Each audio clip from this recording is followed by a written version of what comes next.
Donc, pour cette deuxième séance sur le thème des genres, c'est très drôle parce que parlant avec nos deux auteurs, je me suis rendu compte que le thème pouvait effectivement être interprété de deux manières différentes. Alors que nous avions en tête au départ la question des genres narratifs, donc le mélange du théâtre, de la littérature, de la poésie, du conte, de tout ça chez nos deux invités.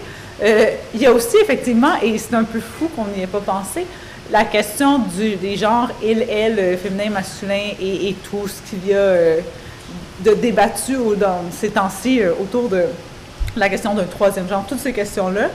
Et donc, en fait, on va entendre un peu les deux côtés cet après-midi et voir comment ça peut se construire dans le texte, à la fois la question du féminin et du masculin et l'utilisation de plusieurs genres, le croisement de plusieurs genres narratifs ensemble également.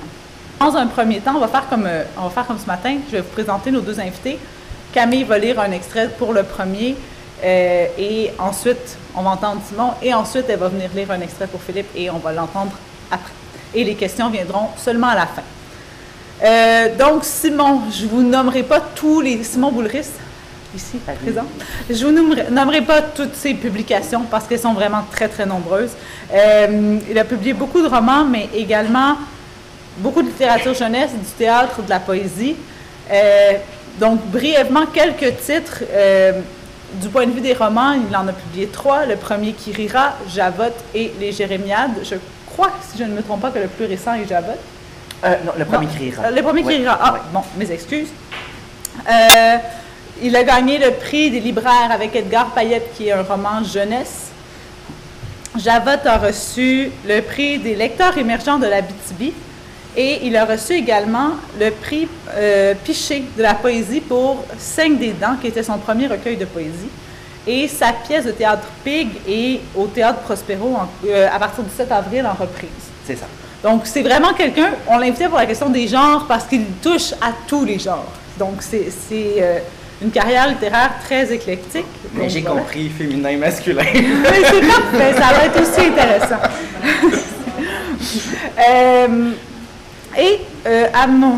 À ma gauche, Philippe Charon, donc, qui est écrivain et je vous disais ce matin qu'il n'y avait pas d'universitaire, c'est le seul universitaire qu'on a ici, mais il fait son postdoctorat à Paris, donc vous ne pourriez pas avoir accès à lui de toute façon, même si vous vouliez. Il y étudie la littérature française contemporaine et la philosophie du langage et de l'action. Il a publié 2 romans au Cartanier. Supporter Tuilé. Pardon, désolée, c'est moi qui ne sais même plus lire mon écriture. Supporter Tuilé en 2006 et Journée des dupes en 2013. Donc, on va écouter Simon, puis il va intervenir après. Mais d'abord, Camille.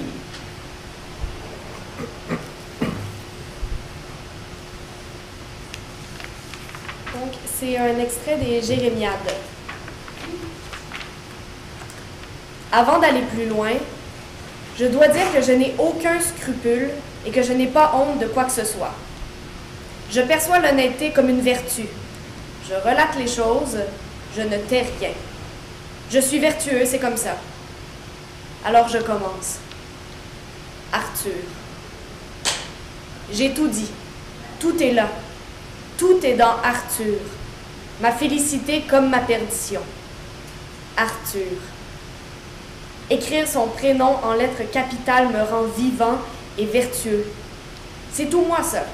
Vivant et vertueux. J'avais 9 ans quand Arthur est entré dans ma vie. Je l'avais déjà vu, bien sûr. Peut-être même connaissais-je son prénom. Et ce n'est qu'à l'âge de 9 ans qu'il est véritablement entré dans ma vie. Je commençais alors ma 5e année du primaire. Arthur, lui, avait 15 ans. Il allait à l'école secondaire Pierre Bédard, l'école dite des grands. À l'époque, en 1992, je n'avais pas le tour de me faire des amis. Je n'offrais que des pastilles. Je n'avais pas commencé ma contrebande de friandises. Mais surtout, j'étais lamentablement portée sur les cotons ouatés. La mode de la ouate avait pris fin quelques années plus tôt, mais je persistais dans mon confort. Et c'est ce même confort qui causait ma ruine auprès de mes amis. Mes amis me regardaient de haut. Ce n'étaient pas des amis, mais c'étaient mes amis. Patrick, l'un d'eux, était cruel à l'occasion. J'avais un coton watté très large sur lequel le mot « audace » figurait. Les lettres de dur ratissaient tout mon poitrail rachitique. Patrick avait tout de suite pris l'habitude de m'appeler son audacieuse. Ça me faisait un tout petit peu pleurer. Je pense encore aujourd'hui que personne ne me voyait quand je pleurais près de la clôture lors des longues récréations. Presque 10 ans plus tard, lors d'un concours de danse contemporaine, on m'a récompensé du prix en saluant mon audace, du second prix en saluant mon audace. J'avais dansé avec une robe et une barbe drue. Je faisais mon entrée avec un coton watté très confortable. Je jouais un extrait de Mademoiselle Julie de Strindberg. Je jouais Julie, puis Jean à la fois. La barbe et le coton watté suggéraient le domestique. C'était pratique. J'étais vraiment une personne audacieuse. Patrick avait vu juste. Arthur n'a jamais ri de moi. Quand on est moi, c'est ce qu'il y a de plus doux. Ne pas rire de moi. Je suis drôle, j'ai une face de lune, je n'ai jamais compris, mais c'est ce qu'on me disait. Jérémie a une face de lune. Arthur ne riait pas. Il s'inclinait devant mon visage. Il me faisait sentir comme une marquise. Jusqu'à Arthur, je fus un gamin banal. J'avais de beaux yeux rieurs, tout mon salut était là. Outre cette étincelle dans l'œil, j'étais l'incarnation de la banalité. L'amour d'un animal m'aurait donné de l'importance. Or, je n'avais pas d'animal. Or, je n'étais pas important. J'écoutais Top Model lorsque je revenais de l'école. C'était là toute ma vie. Ridge, Brooke, Caroline et les autres. J'aurais donné ma vie inutile pour que Ridge Forrester me prenne dans ses bras. Ça ne s'est évidemment jamais produit. Encore aujourd'hui, il m'arrive de vouloir être Brooke pour que Ridge vienne me serrer dans ses bras. J'ai vieilli, ce désir est moins violent, mais je mentirais si je disais que je ne voudrais plus que Ridge Forrester vienne me faire violemment l'amour. J'étais bien doux et pur à 9 ans. Je n'en suis pas sûre, mais je crois bien que je n'avais aucun désir pour les organes génitaux de Ridge Forrester. Je l'imaginais nu, bien sûr, mais jamais dans une optique sexuelle. Je concevais son corps nu par curiosité, par chaste fantasme. Les choses ont changé. Les organes génitaux de Ridge Forrester sont d'un grand intérêt dans ma vie. Peut-être par frustration de ne les avoir jamais vus. D'autres choses sont demeurées. Par exemple, à 9 ans, me promener dans une allée de papeterie provoquait chez moi de foudroyants frissons. Encore maintenant, je vais dans les papeteries pour les frissons. Tant de papier, de crayons, de féerie, l'odeur du bonheur féroce. À la rentrée scolaire de ma 5e année, à la fin du mois d'août, je m'achetais du papier à lettres bien choisi pour une correspondance en solo. C'était une semaine avant que je publie une adresse dans la section correspondance dans le magazine Filles d'aujourd'hui. Au mois de septembre, j'ai reçu des lettres à la tonne. Des filles de mon âge qui voulaient correspondre avec moi. Dorénavant, mes longues tirades ennuyeuses auraient des destinataires. Jusque-là, ma vie avait tourné autour de l'admiration sans borne que je vouais à ma sœur Valérie. Grâce à mes correspondantes, et surtout grâce à l'arrivée d'Arthur dans ma vie, je devins, lors du mois de septembre 1992, un être émancipé de sa famille, un être autonome, un être important. Merci. C'est particulier d'entendre c'est mon premier texte, ça s'appelait Les Jérémiades. Et quand Audrey m'a demandé d'apporter, de faire lire un texte, je ne savais pas lequel choisir. Et j'ai pensé spontanément, le premier texte que j'ai publié, premier chapitre, allons-y avec ça, puis je ne l'ai pas relu. Et ça remonte à il y a 10 ans, cette écriture-là, puis je suis rendu évidemment ailleurs, mais je trouve que c'est une belle activité nostalgique de réentendre comme ça un vieux texte. Alors, c'est moi, ça, je me suis trompé. J'ai pensé qu'on devait parler du genre masculin-féminin. Donc, je m'étais préparé un petit mot pour une littérature non genrée et féministe. Alors, ce que je vais faire, en fait, c'est que je vais quand même retracer les genres comme ça, masculin-féminin, et j'ai quand même... c'est vrai que je croise beaucoup dans mes œuvres de plus en plus. La forme est de plus en plus floue. C'est-à-dire que dans certaines pièces, c'est de plus en plus romanesque, et j'ai des poèmes, des recueils de poésie qui sont très, très narratifs. Donc, je vais pouvoir parler des deux, je pense. Je vais essayer de me revirer sur un petit scène. Alors, juste parler un petit peu de mon enfance, parce que je pense que tout part de là. Si je veux parler un peu du genre, c'est l'amour que j'ai pour ma mère et ma sœur. Ça a été très, très important pour moi. Faut dire que j'étais un enfant très solitaire et j'avais une solitude très heureuse. Je pense que souvent on parle tout le temps de solitude lourde, et la mienne était plutôt épanouissante. J'avais au sous-sol, pour moi c'était comme le lieu de création. C'est là que je dansais, que je chantais, à l'abri de... Je me sentais vraiment comme dans un bunker. Je pouvais chanter à ma guise. Et il y a un moment très important dans mon parcours, c'est quand j'ai reçu la première cassette de Whitney Houston, qui s'appelait Whitney Houston, la cassette éponyme, et où à l'époque, je voulais chanter, et je pensais que je chantais aussi bien que Whitney Houston, et donc je faisais des back vocals, je répétais chacune de ses répliques, et j'avais fait venir ma sœur dans ma chambre, cette fois-là, pour qu'elle m'écoute.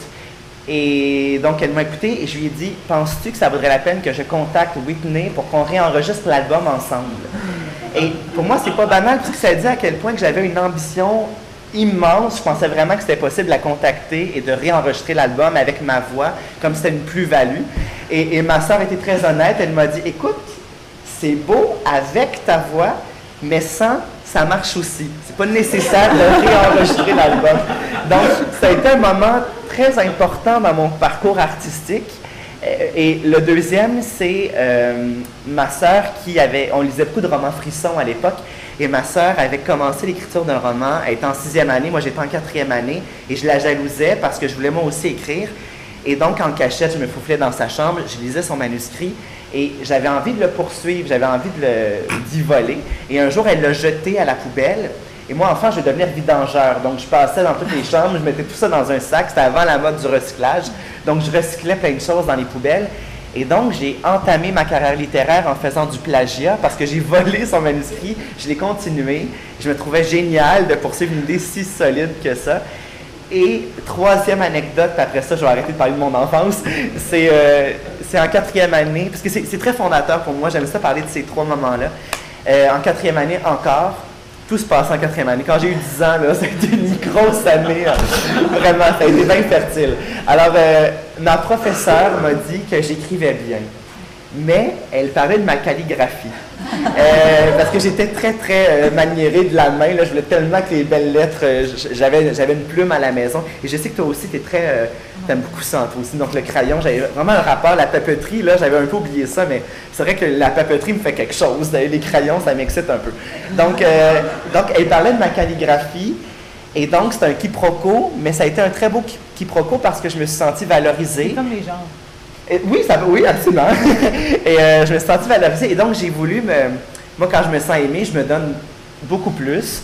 Et donc, me sentant flatté dans le sens du poil, je me suis attelé à bien écrire.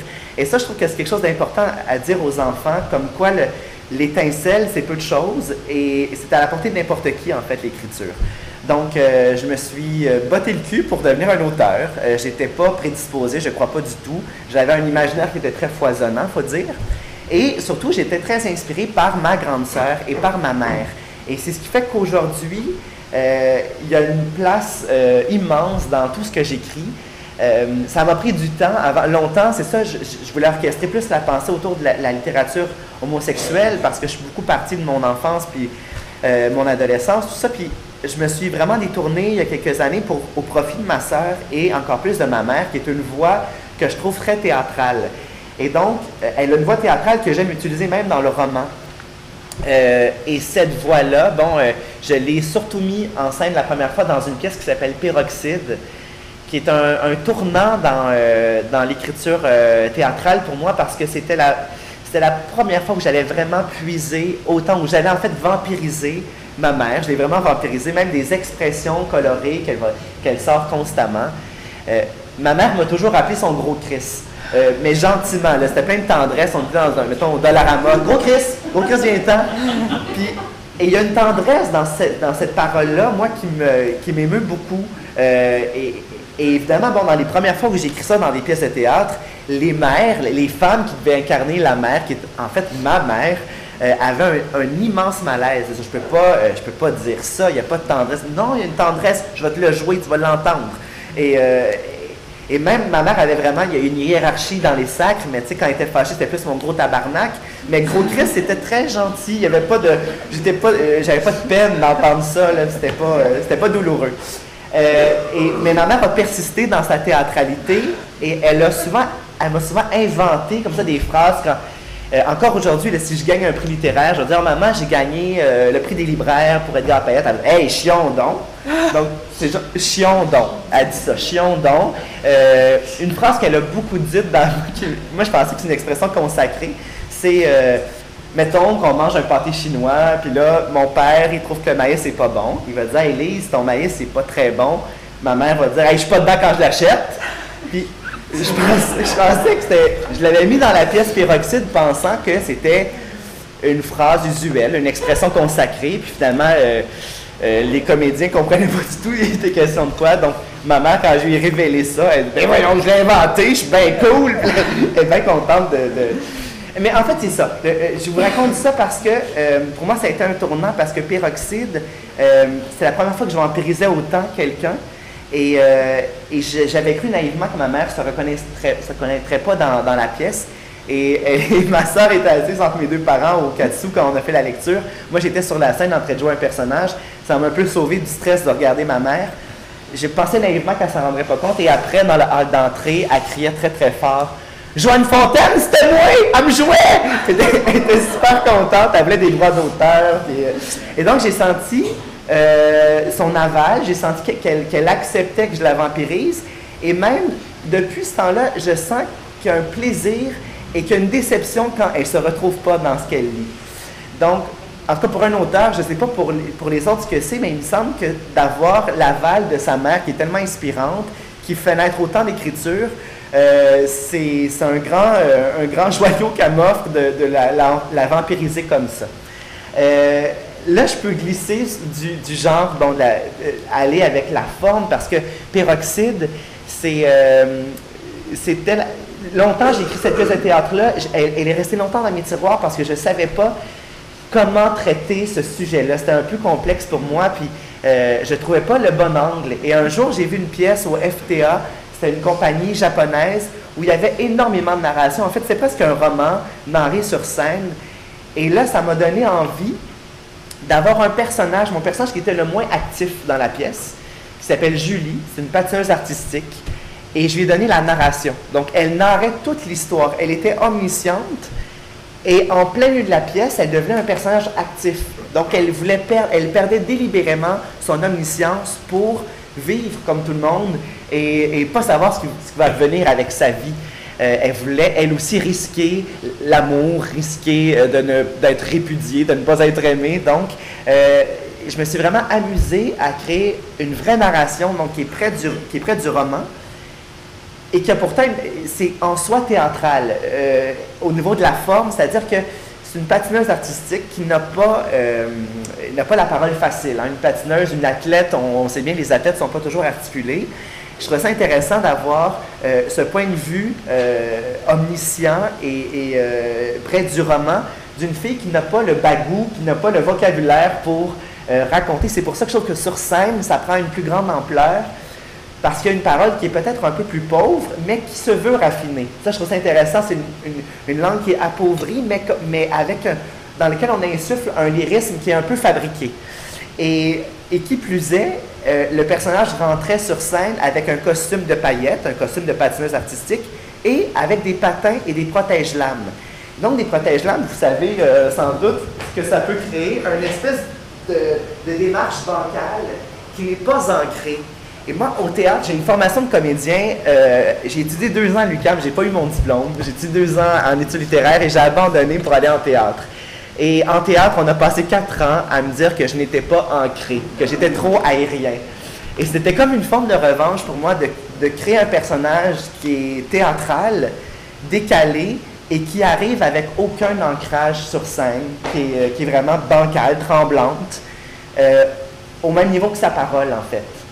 Et donc, je me suis amusé beaucoup avec cette forme-là. Donc là, par rapport à ça, je pense que dans le genre, je respecte un peu l'idée du roman dans le théâtre, puis le théâtre qui prend évidemment le dessus parce que c'est une parole qui est théâtrale d'abord et avant tout. Envie de vous parler aussi d'un roman qui s'appelle Jeanne Moreau, « À le sourire à l'envers », qui est un roman plus pour adolescents que j'ai écrit à peu près à la même époque que Peroxyde. C'est l'histoire je peux résumer rapidement, c'est l'histoire d'un garçon qui se positionne par rapport à son meilleur ami, qui est un garçon vraiment qui vit très populaire, qui est entouré de belles filles. Et à l'opposé, c'est un roman pour ados, je ne sais pas si je l'ai mentionné. Et de l'autre côté, tu as son frère, dont il est très admiratif. Et il comprend, il s'intéresse à la graphologie. Je me suis toujours intéressé à la calligraphie. Donc la graphologie, c'est l'étude de la façon qu'on formule les lettres. Et quand il lit l'écriture de son frère, il voit que quelque chose cloche. Et il comprend petit à petit, il réussit à dénicher des personnalités à partir de l'écriture, le prolongement des individus qui l'entourent. Et il lit énormément là-dessus. Il comprend que quelque chose cloche avec son grand frère et on comprend assez rapidement, le lecteur le comprend à tout le moins, que le grand frère se fait vomir, qui est anorexique, qui souffre d'une forme d'anorexie. Et là, je peux parler en fait des idées préconçues, encore une fois.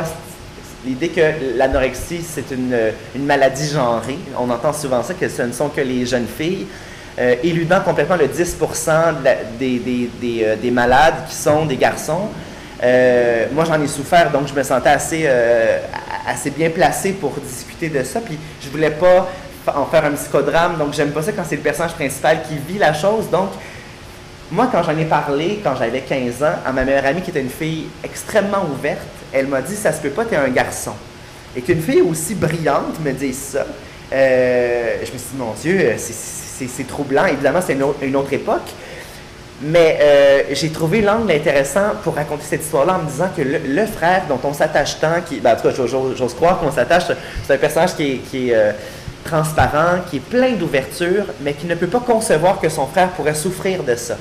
Parce qu'il admire son frère, je le vois un peu comme un fil de ferriste entre son grand frère, donc aller vers le côté relevé et érudit de son grand frère qui adore le cinéma de la nouvelle vague, entre autres, et des grands romans, et le côté populaire de son meilleur ami qui s'appelle Karl.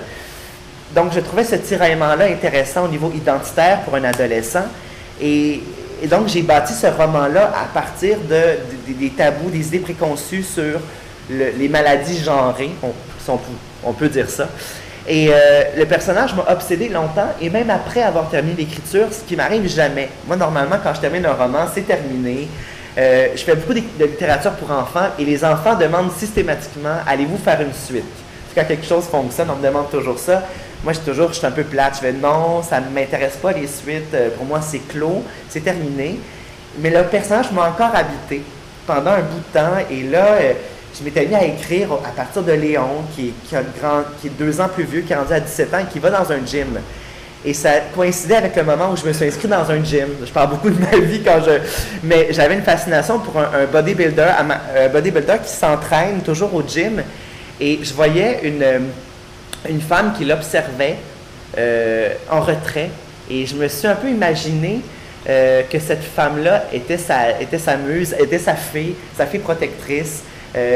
J'avais toujours avec une espèce de bouteille Pepsi. Elle buvait tout le temps elle faisait du cardio, puis elle buvait du coke. Je me disais, c'est tellement intéressant. J'aime beaucoup les paradoxes dans la vie, donc j'ai trouvé hyper poétique.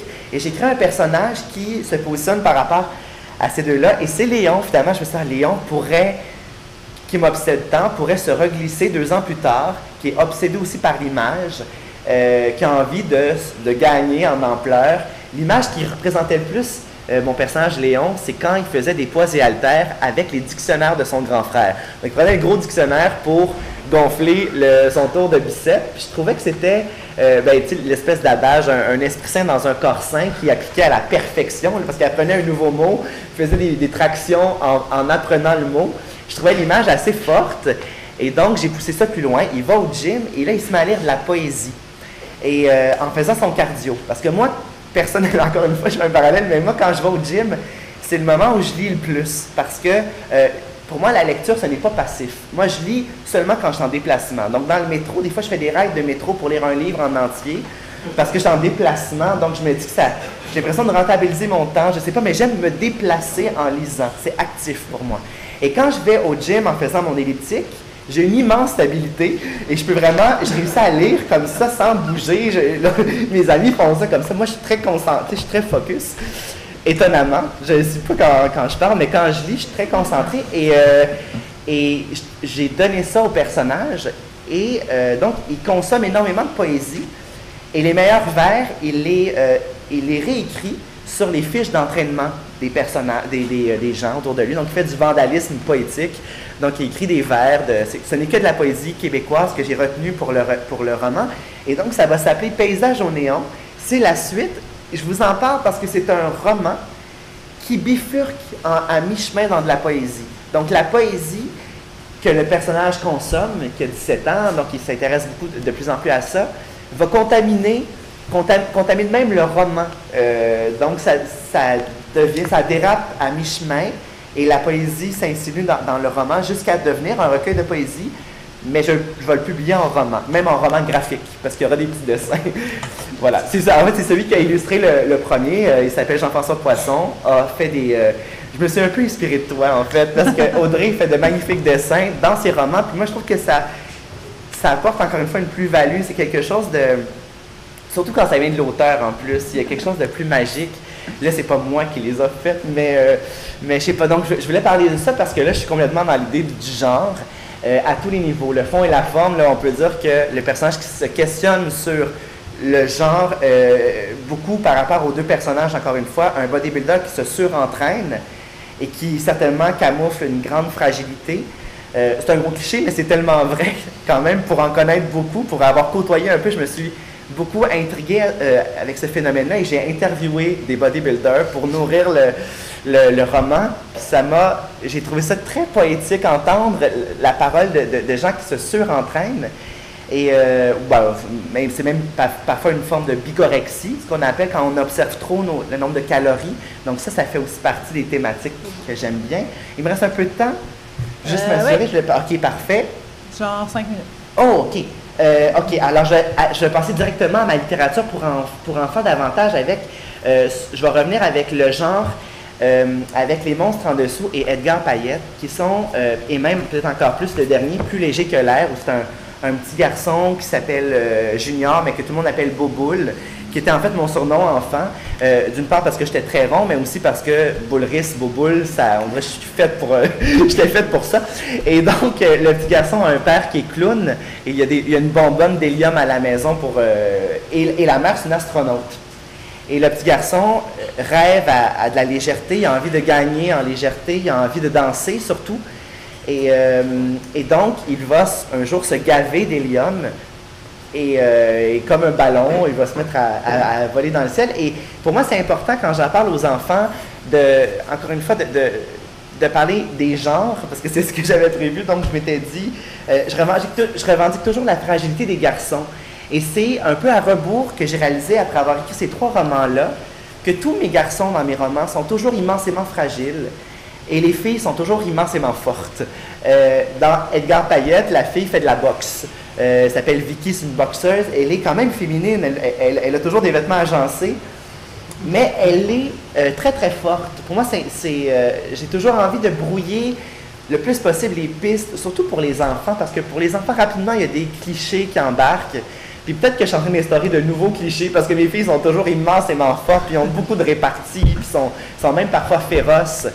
Mais moi, ce sont les filles que j'ai connues dans mon enfance. Les filles, je les admirais, j'aimais je les trouvais brillantes, je les trouve toujours brillantes, mais c'est vraiment mon amour de ma grande sœur, je pense, qui perdure et qu'on retrouve dans mes romans beaucoup avec les garçons. Un petit mot sur Les monstres en dessous.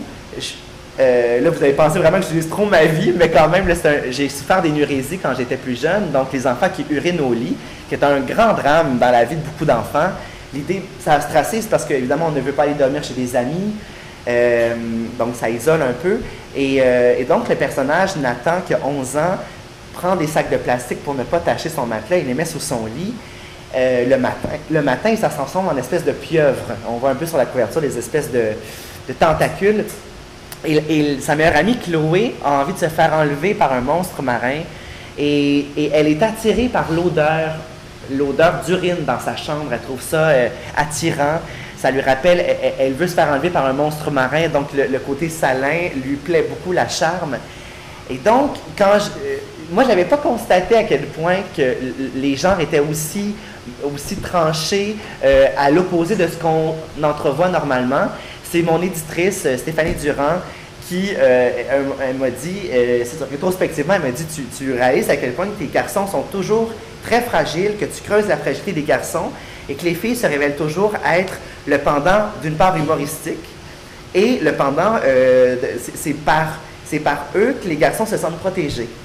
Et donc, moi, quand on m'a parlé quand j'ai vu que c'était sur le genre, je dis, j'ai envie de parler de ma littérature pour enfants, à quel point instinctivement, j'ai créé une littérature qui vise ça, qui met en relief la force des femmes ou des filles, et c'est tiré directement du matériau de mon enfance, c'est-à-dire ma mère et ma sœur. Voilà. OK. Super. On va prendre les questions après la conférence de Lick. Donc, tous ces extraits d'abord. Alors, c'est une série d'extraits, de courts extraits de Journée des dupes. C'est un rapport de confusion. On ne sait pas si la maison va tenir. Ça se bâtit un peu comme ça, une ville, par résolution de problèmes pratiques, sociaux et intimes au sens large. Une organisation tranquille, un peu à la fois, ici et là. Au début, la question est de savoir où on se construit. C'est de savoir où on plante son parasol quand on va à la plage. C'est plus facile quand il y a plein de monde. C'est à force d'essayer qu'on ne voudra plus occuper toutes les places en même temps. Autrement dit, une grosse commande de duplex semi-détaché pour un entrepreneur qui en était à ses débuts, comme le quartier naissant. Ce que je raconte devrait vous dire quelque chose, compte tenu des nombreuses fraudes qui ont lieu dans le milieu de la construction publique. Il n'est pas difficile de ne pas suivre l'actualité. Lorsqu'on rénove du vieux, il faut redoubler de vigilance pour ne pas se retrouver sous les décombres. Il trimait comme un déchaîné. Il n'avait qu'un seul bras, mais il performait plus que les autres. Il ne faut pas se décourager. Il y aura de l'ouvrage pour tout le monde cet hiver. Je vais vous recommander très fortement à tous mes amis. Il n'y en a pas un comme vous quand vient le temps de décider ce qui va ensemble et ce qui ne va pas ensemble. Prenez ce bol de soupe avec un peu de pain. Ça vous réchauffera. Il y a toujours de la place entre deux hommes pour en ajouter un. Ce n'est pas tout le monde qui voudrait faire autre chose que ce qu'il est. Ce n'est pas tout le monde qui voudrait faire autre chose que ce qu'il fait en le faisant. Ce n'est pas tout le monde qui fait deux choses en même temps. Ce n'est pas tout le monde qui peut faire quelque chose en même temps et en même temps bien le faire. Ce n'est pas tout le monde qui voudrait faire quelque chose sans le faire pour quelqu'un de précis, avant que le contrat soit signé, quand personne n'a rien demandé, mais qu'on sait que tout le monde en veut. Êtes-vous ce qu'on appelle par ici un crosseur? Regarde cette pièce. On ne trouve ce leurre que dans certains catalogues des années 1920. Je pense que la suppression du juge doit s'inscrire dans une réflexion d'ensemble que nous n'avons pas eue pour l'instant. Ils veulent le faire, pour lui rappeler ce que veut dire vivre dans la réalité. C'est une affaire de ciment et de voisinage. On se demande quelle famille prendra le contrôle et on élabore différents scénarios. On se demande qui serait prêt à nous aider pour accomplir la tâche et on passe des coups de fil. Voici quelques petits boulots que vous devrez accomplir. Semez vos assaillants en prenant le plus de virages possible et ralentissez-les en provoquant des accidents. Contentez-vous de conduire vos clients là où ils désirent aller. assommer l'homme avec un grand coup de batte de baseball et lancer des cocktails Molotov sur les voitures pour les détruire. Pratiquer son métier en dehors de son métier. C'est là qu'on s'exécute le mieux et qu'on risque de rejoindre le plus de gens, à l'exception faite de ceux qui pratiquent notre métier selon les normes en vigueur. Il aime faire mal aux gars du quartier. C'est le langage de mon père. Les familles se comptent par poignées. Il y a environ 3 familles dans une poignée. Au début, ils étaient 2 ou 3 poignées de familles qui se sont rencontrées, serré la main et croisé pour faire d'autres familles. On se tient entre nous. On s'appelle de plein de manières différentes, mais on se reconnaît. Il y a des noms qui disparaissent et qui reviennent, mais les gens restent. Il y a des hommes qui s'en vont et qui ne font rien. On change les couples en milieu de soirée, les hommes avec les hommes, les femmes avec les femmes. L'enfant devient aussitôt grand, et pour lui aussi, dominer suffit, et l'extermination devient la règle. Il affame ses adversaires quand ils ont vraiment faim. Un fin stratège qui mange sa collation et va se coucher sans cuisiner pour les autres. Je connais si bien ma famille que je sais qui monte l'escalier.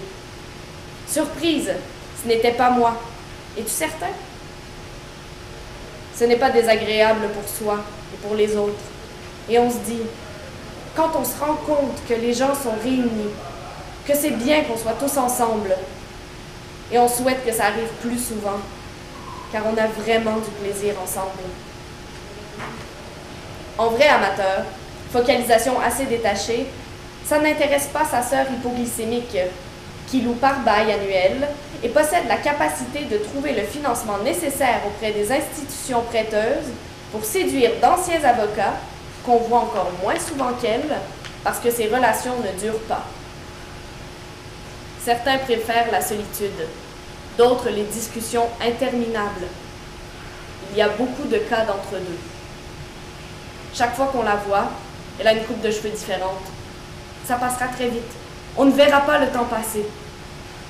Pendant qu'il ouvre ses cadeaux, son père dort sur la chaise berçante. Il avait l'air fatigué quand il est arrivé.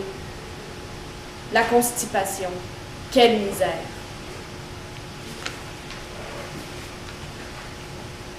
Merci. Alors, mon intervention va suivre un peu le rythme de l'extrait. En fait, il s'agit d'une séquence ou d'une succession de remarques déliées, mais qui se suivent et qui ne se suivent pas vraiment en même temps. On décidera. Dans le Devoir du 31 août 2013, Hugues Corriveau signait une chronique intitulée « Horizon dégagé », qui faisait état de la rentrée poétique de l'automne qui allait suivre. Il fermait sa chronique en citant le 4e de couverture de mon livre « Journée des dupes » que voici. C'est un jeu de planches dont les éléments adoptent une présentation suggérée, mais qui peut changer si vous vous habituez au trajet et qui devient ennuyant. L'important, c'est d'avoir une idée, même vague, de ce qu'on veut accomplir, de faire des exercices et de ne pas se laisser abattre par la maladie.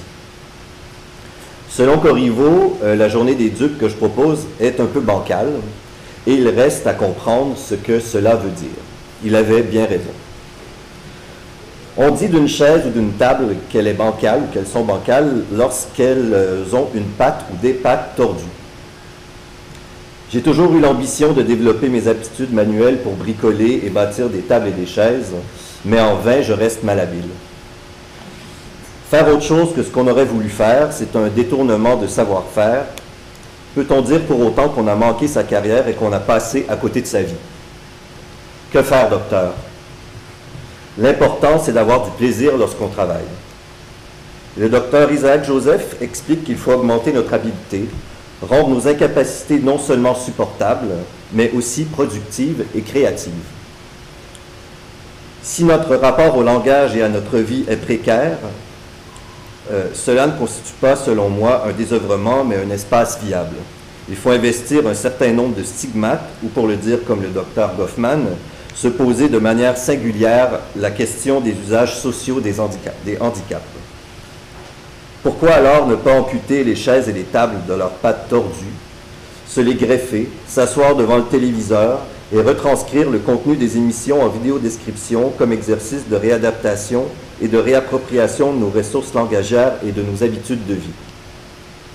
Cette expérience de retranscription sera menée avec les moyens de fortune et avec tous les risques de fourvoiement qu'il comporte. Main basse sur la ville de Naples, pour une poignée de dollars, des spéculateurs qui se prennent pour des cow-boys construisent sans précaution et le chantier provoque l'écroulement d'une maison ancienne. Samedi soir, au village de Saint-Dillon, il n'y avait pas grand-chose à faire. Un certain Jean-Louis est parti comme un malfaiteur, Charlie a perdu son amoureuse et une jeune fille pensait vendre sa famille. Mais un cavalier soignait sa partenaire, lui tordait le corps et lui faisait voir qu'il n'était pas mort. Dr. Wittgenstein remarque qu'un langage est intrinsèquement lié à une panoplie d'activités ou à une forme de vie et qu'il n'y a rien de mal à parler avec une bouche édentée. Peut-être que la télévision incite à la paresse et est dépassée, mais elle nous informe sans cesse sur nous-mêmes et sur notre langage et projette ce que nous pourrions accomplir et de quelle manière on peut le faire. Comme par exemple cacher de l'argent, boire un café sur une moto marine, éviter une crise cardiaque, envoyer nos enfants dans le bon collège, être en contact avec la réalité du siècle, s'habiller adéquatement demain, reconnaître un suspect, identifier les constellations, profiter et se défaire du pouvoir, réparer un pot cassé, établir un plan B ou tenter d'apprendre la vérité en marchant dans la neige. Comme Dr. Ponge le disait si bien, il n'y a pas de hiérarchie de choses à dire, il faut écrire ce qu'on voudrait lire. C'est le type de travail qui peut s'exercer chez soi sans difficulté, dans des bureaux montés à domicile. Un micro-ordinateur relié à une imprimante et une pièce pour travailler sont la base de l'activité publique. J'essaie de passer du résidentiel lourd au résidentiel léger. Je m'étends sur le canapé, je travaille sans travailler et je tente de donner un sens à cette tâche. J'ai un goût prononcé pour les techniques simplifiées et je ne cherche pas à transgresser d'un pas trop grand le caractère ordinaire et normal de nos manières d'agir, car c'est manifestement tout ce dont on dispose. Je me méfie de la virtuosité et de la théâtralité qu'elle implique. Cette méthode déflationniste et ataraxique permet de s'exprimer d'une manière amorphe et approximative. On peut qualifier de bancal un raisonnement lorsqu'il n'est pas clair, qu'il manque de logique, qu'il s'écarte du sujet principal ou qu'il est trop vague. Lorsque je dis que ce qui est important, c'est d'avoir une idée, même vague, de ce qu'on veut accomplir et de faire des exercices, c'est que je suggère que la clarté et l'organisation logique des choses n'est pas étrangère aux vagues et aux flous. Je ne veux pas parler du flou artistique, qui relève de la suggestion, de l'impressionnisme, de l'illisibilité et souvent de la fascination pour l'inconnu. J'ai investi un environnement à la fois vague et précis, où rien ne viendra compromettre quoi que ce soit. On peut dire qu'il doit y avoir un niveau très précis de flou, indéterminable pour que cela devienne très clair. Préférer de loin l'efficacité des façons de faire lacunaires. On se demandera donc comment satisfaire aux conditions minimales, mais suffisantes pour accomplir ce qu'on veut accomplir sans nécessairement le savoir. Mon but n'est pas a priori d'écrire un roman ou de la poésie. Je ne me pose pas la question, je me sentirais pris dans le béton armé. Si d'un côté je veux construire, de l'autre je veux surtout déplacer des matériaux. Mon ciment, je l'aime avec de l'eau. Mon genre, c'est le rapport de confusion. Ma devise, c'est « je ne m'y retrouve pas et j'essaie de m'en sortir ». Le fait fondamental, explique Dr. Wittgenstein, est que nous établissons des règles, une technique pour un jeu, et qu'ensuite, quand nous suivons ces règles, les choses ne se passent pas comme nous l'avions supposé. Que par conséquent, nous sommes pour ainsi dire empêtrés dans nos propres règles. Il s'agit davantage de considérer que les ressources langagières ne sont pas assignées à des buts spécifiques et que les buts eux-mêmes ne sont pas connus d'avance et se révisent en cours de route. Mettre en place un terrain au fur et à mesure et s'approcher encore plus des objectifs au moyen d'activités complémentaires. Dans certains domaines, des mesures pratiques ont déjà été prises et des projets consécutifs mis en route. C'est du fur et à mesure certifié. Souvent, le langage nous amène où il veut sans vraiment nous demander la permission. Ici, le vague devient un espace qui nous permet de se tenir à l'écart des fausses déterminations. C'est aussi un certain type de respirateur qui permet d'éviter l'étouffement et la saturation de nos manières d'appréhender les choses. Le médecin arrive à déterminer par raisonnement et observation ce qu'est une maison, et l'architecte, par les mêmes moyens, arrive à déterminer ce qu'est la santé. Oubliant de respirer et de varier leur cadence, les adeptes de la course au sens absolu, aussi bien que ceux qui cherchent à le fuir et à se réfugier dans le non-sens, tendent à voir dans le vague un manque dont il faut limiter les effets. Cette convoitise du tout, de l'horizon et de l'infini mène toujours à conclure que le sens est ailleurs, diffusant ainsi la perte d'intérêt pour les ressources qui nous sont immédiates. Suite au Dr Keats, le Dr Unger évoque par l'expression « capacité négative » notre aptitude à accepter et à utiliser l'incertitude et l'indétermination qui sont constitutives de nos façons de vivre. Les compagnies d'assurance, quant à elles, tablent sur un caractère autocorrectif et autotélique à long terme, ce qui veut dire qu'elles ne savent pas ce qui arrivera à tel ou tel assuré, mais elles savent seulement qu'à long terme, elles n'ont rien à craindre pour leur profit. Que l'on soit assuré ou non, les embrouilles surviennent n'importe quand, dans des circonstances inattendues et surtout de façon répétée. Aucune méthode ne peut alors être prescrite pour éradiquer définitivement les blocages, les non-sens, les abus de signification. Les mots changent de visage trop fréquemment pour que cette aspiration puisse être satisfaite. Une telle appréhension des choses ne prétend donc pas placer les acteurs à l'abri de leur propre duperie, une fois pour toutes, car les difficultés, lorsqu'elles sont provisoirement écartées, peuvent évidemment revenir sous le même jour ou dans des circonstances totalement différentes. Personne n'a besoin d'un roi, de son fou, d'une reine ou d'un chef d'État pour être dupé. On peut très bien le faire soi-même. La duperie devient expérimentale et prend la forme d'une exploration, autant au sens d'un examen du langage, d'une recherche, que d'un cheminement au sein de ce dernier, qui n'est pas étrangère à l'arpentage de la pensée. Sur quel type de démarcation pouvons-nous nous fier pour établir les critères du sens?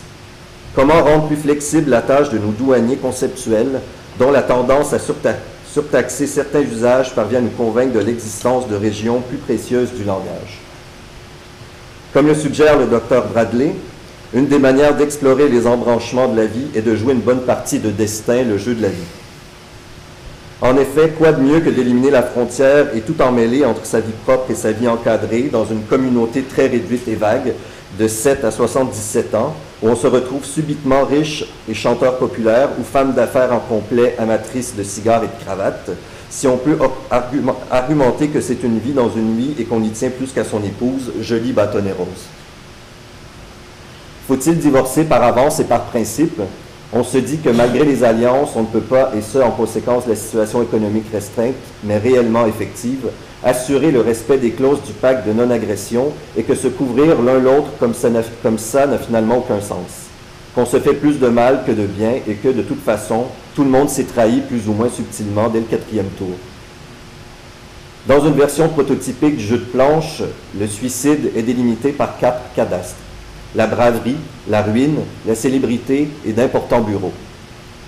L'honnêteté n'est pas loin de l'industrialisation, mais à des kilomètres de la vérité. Mais selon le Dr Bradley, il n'y a que 2 embranchements principaux. Se marier et mener une vie rangée, ou rester célibataire afin de vivre dans le luxe et multiplier les investissements à risque. Convoiter la profondeur de la planche comme celle de la vie devient rapidement pathétique. Ça peut rendre violent de perdre des billets dont la somme réelle de la somme fictive n'atteint pas le millième de la valeur nominale du billet le moins élevé. Milton Bradley a frôlé la faillite durant la Grande Dépression. Pourquoi croire à une main invisible et essayer de deviner ce qui constitue le mécanisme interne de l'économie quand on peut enfermer toute la famille dans la voiture et glisser dans toutes les directions sur des surfaces colorées? J'étais décidé, il fallait retourner le jeu de la vie contre lui-même, en faire une autre version. J'ai tordu la roue du destin, j'ai forcé le casier de rangement et répandu par terre l'argent, les actions, les polices d'assurance, les testaments et les contraventions. J'ai développé une passion pour le génie civil en redistribuant de manière aléatoire les cartes de la catégorie corps de métier. Le charpentier, le juge, le docteur et le boulanger m'ont signalé qu'il y avait cependant un problème avec mes tissus conjonctifs qui étaient faibles et qui ne parvenaient pas à soutenir, relier ou séparer adéquatement les choses. Ils m'ont prescrit des exercices de schématisation de la vie pour que j'exploite à fond ma paresse. Je devais me coucher par terre, étendre et étirer le langage dans plusieurs directions afin de multiplier les croisements et les codes entre deux. J'ai donc échangé ma familiale 6 places contre un rouleau compresseur et j'ai mis toutes les données recueillies à plat sans accorder d'importance significative à l'idée de fil conducteur en faisant bien attention de ne pas trop les aplatir afin que je puisse à nouveau les réutiliser, les déplacer ou les reconnecter de manière différente. En mettant ainsi à plat ce que j'appellerais des cases de langage, sans qualité et indifférentes, mon intention était de disposer, de superposer et de se faire succéder des redescriptions d'habitudes d'action. Dans ce que l'on pourrait appeler une analytique de la quotidienneté, je prends donc en considération l'articulation entre la répétition et l'invention que peuvent générer le réemploi, le détournement ou le déplacement des motifs linguistiques propres à une forme de vie dans de nouveaux contextes d'énonciation. Le terme succession en sous-titre de Journée des dupes relève donc moins de la volonté d'inventer un genre que de décrire un mouvement de pensée. La succession est jetable et elle n'est faite pour aucun héritier. Superposer des données langagières déliées, c'est rendre possible l'opération des relais intermédiaires entre des éléments que l'on ne serait pas nécessairement amené à rassembler. Qu'on ne saurait pas nécessairement amener à rassembler, par contre. La forme de raisonnement qui se déploie procède de modes d'action qui sont la projection et l'exposition d'une pluralité de significations, de situations linguistiques. Comme Flaubert qui, pratiquant la copie, aspirait à une littérature exposante. Il s'agit de faire voir certains aspects des choses suivant une pratique connective non linéaire et sans fil narratif complet. Il y a plusieurs fils qui se chevauchent, plusieurs épisodes incomplets qui ne sont pas des fragments d'une totalité. C'est par ailleurs en termes de séquences de photogrammes que l'on peut parler, une technique de montage d'images où l'on ne perd rien, malgré l'ellipse dans l'action. Donc, avec un rouleau compresseur, mon certificat médical et un diplôme de génie civil obtenu au noir, je m'en tiens donc à des exploitations bancales, à des expositions bancales, des exploitations aussi. Voilà.